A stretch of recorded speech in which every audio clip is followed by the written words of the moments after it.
तो दोस्तों आज मैं आपको बताने वाला हूँ पीले धागे से और साथ ही साथ सोने की चेन से और साथ ही साथ इस छेद वाले तांबे के सिक्के से और इस चांदी के चौकोर टुकड़े से होने वाले उपाय जो कि इस पीले धागे से संबंधित हैं। क्या है ये पीले धागे का उपाय जो कि बहुत ही ज़बरदस्त उपाय है और आपकी किस्मत को इस तरह से चमका देता है जैसे कि पल भर में चुटकी में दुनिया बदल जाती है। तो दोस्तों हमने अक्सर रंगों की एक इम्पोर्टेंस को देखा होगा कि जब हम कोई अच्छा रंग पहनते हैं तो हमारे एक कॉन्फिडेंस में बदलाव आता है और जब हम कोई ख़राब रंग पहन लेते हैं, कोई अपनी पसंद का रंग नहीं पहनते हैं, तब हमारे जीवन में कुछ ना कुछ बदलाव, कुछ मानसिक लेवल पर बदलाव आते हैं। जब हम कोई रंग पसंद करने जाते हैं तो अपनी पसंद हमारी अलग ही होती है, औरों की तरह नहीं होती, यानी कि हर एक की पसंद अलग है। यानी कि इन रंगों का महत्व हमारे जीवन में कितना है। और किस्मत, अगर किस्मत देखी जाए तो वो बृहस्पति से संबंधित है और बृहस्पति का रंग है पीला। पीला जो कि हम इस तरह से हल्दी पीले को मानेंगे, जिसमें कि पीला, गेरुआ और भगवा रंग शामिल होते हैं। तो दोस्तों जब भी कुंडली में पितृदोष हो, पितृदोष कब बनता है और पितृदोष क्या इसके लक्षण हैं, सबसे पहले लक्षण समझ लेते हैं। लक्षण सिंपल से हैं, जब जीवन में कुछ भी ना मिल पाए, यानी कि आप सब मेहनत करते हो, मेहनत ऐसे निकल जाती है आपके हाथों से जैसे कि आप किसी बर्तन में पानी डाल रहे हो और उस बर्तन में एक छोटा सा छेद है, उस छोटे से छेद के कारण कभी भी पानी टिक नहीं पाएगा। तो इसी तरह से आपकी किस्मत बृहस्पति है और बृहस्पति से संबंधित होता है पीला रंग। जब भी पितृदोष होता है, व्यक्ति हमेशा एक असफलताओं का दौर जीवन में ज़्यादा होता है। घर परिवार में सुख शांति नहीं होती है, शादियां नहीं हो पाती है, टाइम पर बच्चे नहीं हो पाते हैं, मेहनत जीवन में ज़्यादा होती है, उस मेहनत का फल प्राप्त नहीं होता है। और साथ ही साथ बच्चे कभी भी ऐसे लोगों के जिनके पितृदोष गंभीर रूप से हो, उनकी संतान कभी भी बुढ़ापे में इन लोगों का साथ नहीं देती है। तब समझ जाना चाहिए ये पितृदोष की निशानियाँ हैं। और घर में अगर कोई बीमारी आ गई तो बीमारी नहीं जाती है। सबसे पहली बात तो वो कि आप मेहनत कर रहे हो और मेहनत के बाद आप ये आशा रखते हो कि आपकी मेहनत सफल हो, किसी भी रूप में, चाहे कारोबार के रूप में हो, चाहे कामकाज हो, चाहे जॉब हो, चाहे कुछ भी हो, चाहे आप किसी भी तरह की तैयारी कर रहे हो, हर समय आपको ज़रूरत होती है आपकी किस्मत के साथ की।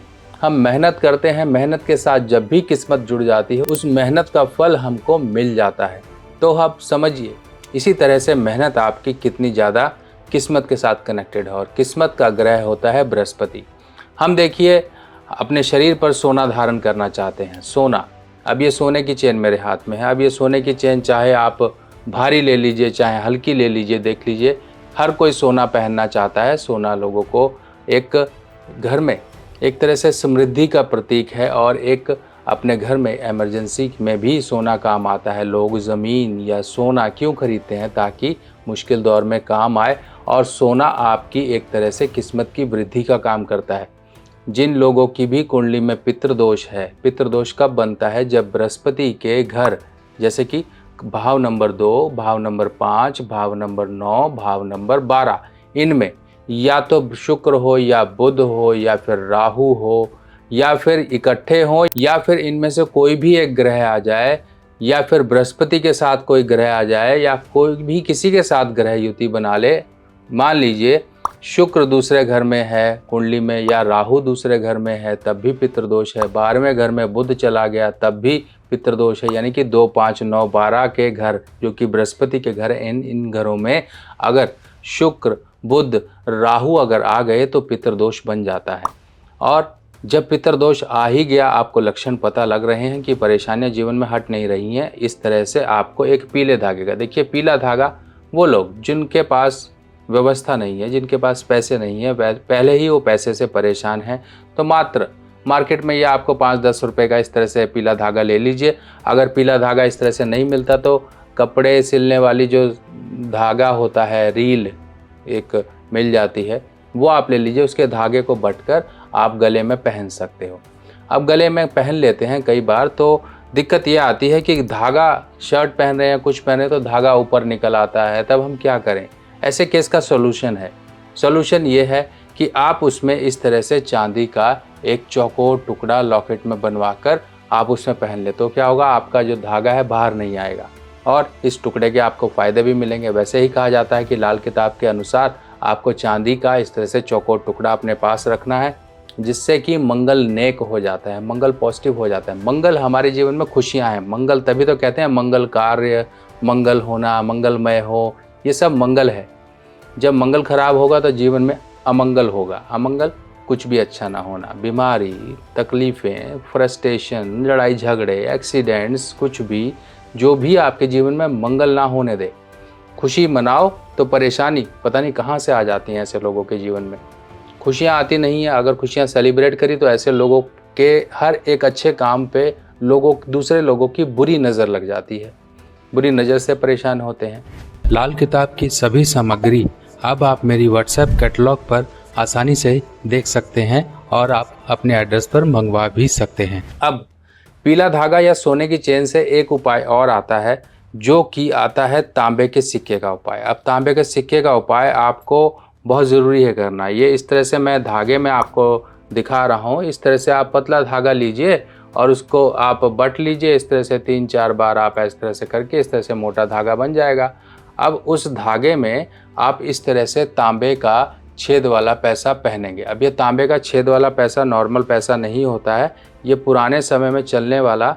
इस तरह से आप देखिए, इस सिक्के पे लिखा हुआ है 1946 पैसे, पाइस ऑफ इंडिया, कुछ इस तरह से चीज़ें लिखी होती हैं और ये पुराने समय में चला करता था। ये बुध के लिए सबसे बेस्ट उपाय है, क्योंकि तांबा होता है सूर्य और जो छेद है और जो गोलाई है ये होती है बुध। सूर्य बुध एक साथ मिले तो मंगल जो है ऑटोमेटिकली पॉजिटिव हो जाता है। दिमाग, तेज बुद्धि, ये सब प्रदान करता है जब भी सूर्य बुध का योग एक तरह से बन जाता है। इस तरह से आप अपने गले में जो आपने धागा पहना हुआ है उसमें इस तरह से लॉकेट हुक लगवा के इस तरह से तांबे का छेद वाला पैसा पहनिए और ये धागे के साथ पहन सकते हो। आप चाहे तो अपनी सोने की चेन है उसमें भी पहन सकते हो।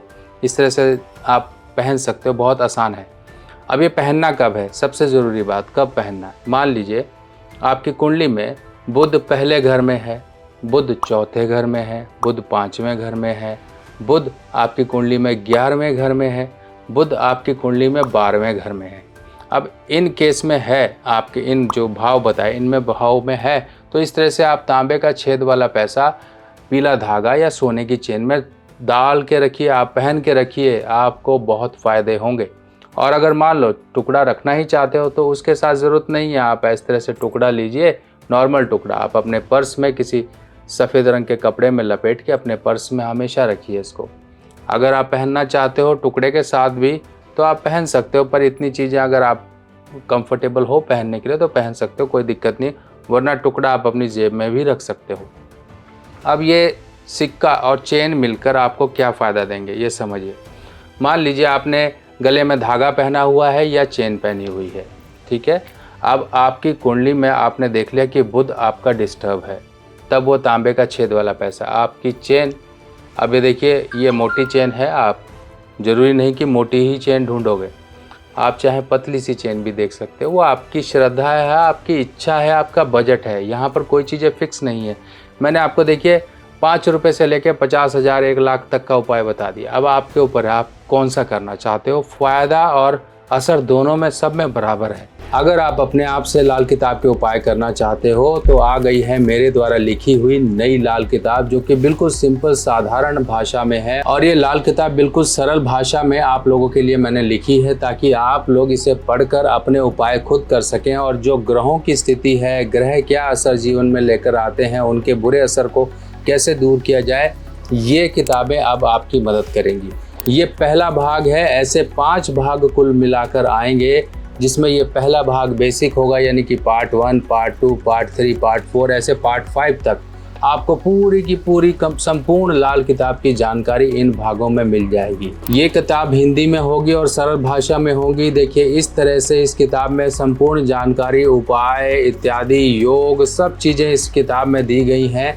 फिलहाल ये किताब पहली जो आपका पहला कदम होगी इस ज्ञान की तरफ। आप अपने जीवन में अपने परिवार वालों की, अपने दोस्तों की, किसी की भी कुंडली को देखकर अध्ययन करके उन्हें उपाय बता सकते हो, और ये उपाय बताने के लिए ये किताब आपकी मदद करेगी।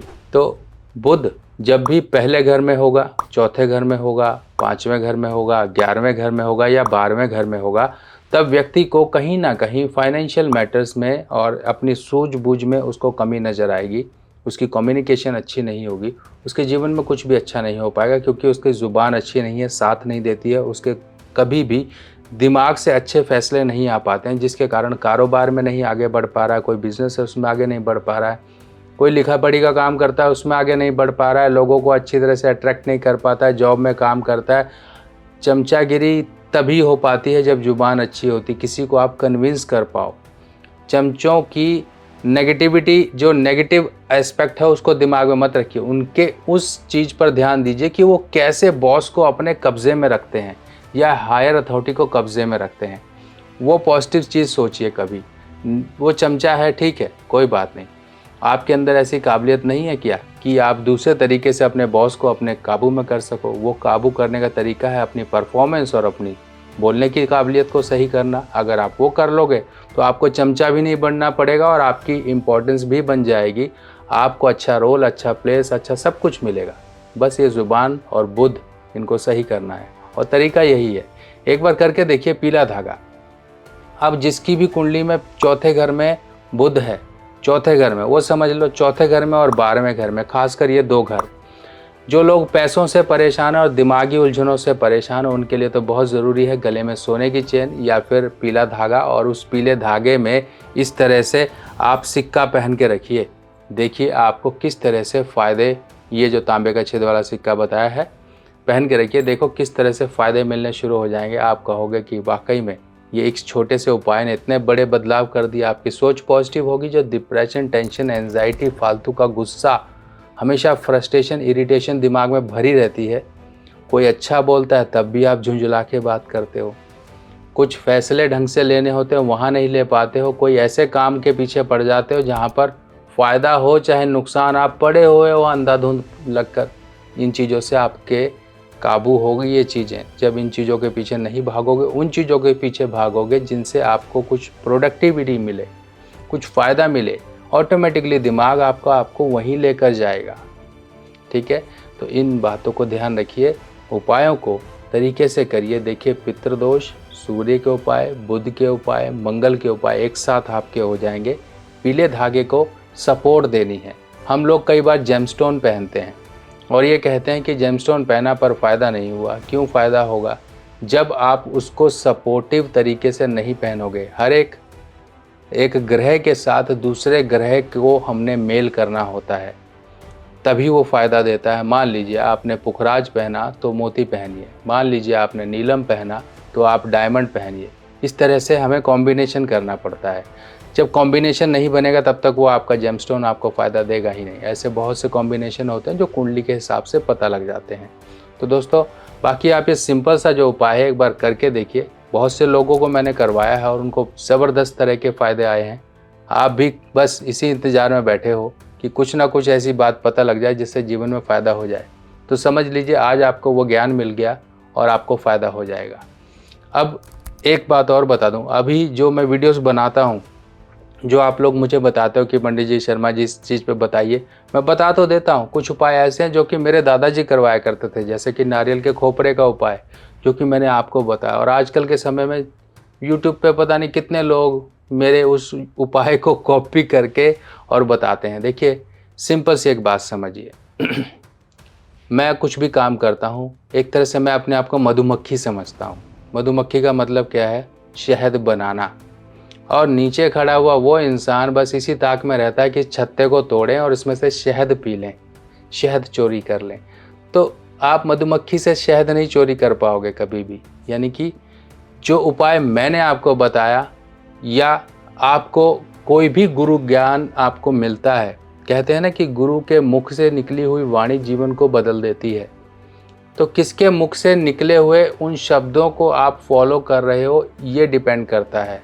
और मेरे कंटेंट को जितना मर्जी लोग चोरी करते रहें, कोई फ़ायदा नहीं है, काम ही नहीं आएगा। जब वो उपाय मुझे भी मेरे दादाजी से मिले, मेरे पिताजी से मिले, जो कि मैं आपके सामने शेयर करता हूँ, मेरे दिमाग को कोई चोरी नहीं कर पाएगा जो कि मेरे पास है। और मेरे बताए हुए कुछ उपायों को अगर चोरी कर लेते हैं तो इससे मेरा कोई नुकसान नहीं है। नुकसान उन लोगों का होगा जो लोग किसी और दूसरे के मुख से सुने हुए उपाय को करना शुरू कर देते हैं।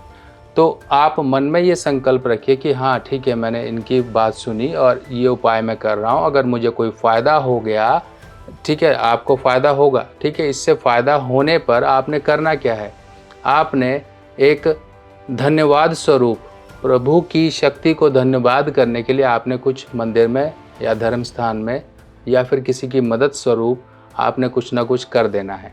तो वो आपका उपाय फलीभूत हो जाता है, एक कनेक्शन बना रहता है, यानी कि आपने प्रकृति नेचर का भी धन्यवाद कर दिया। तो इन चीज़ों का ध्यान रखिए।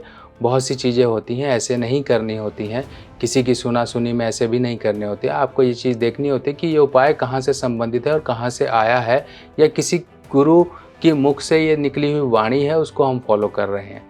ठीक है दोस्तों, तो मिलते हैं और जानकारी के साथ नई वीडियो में, तब तक के लिए आज्ञा दीजिए। नमस्कार।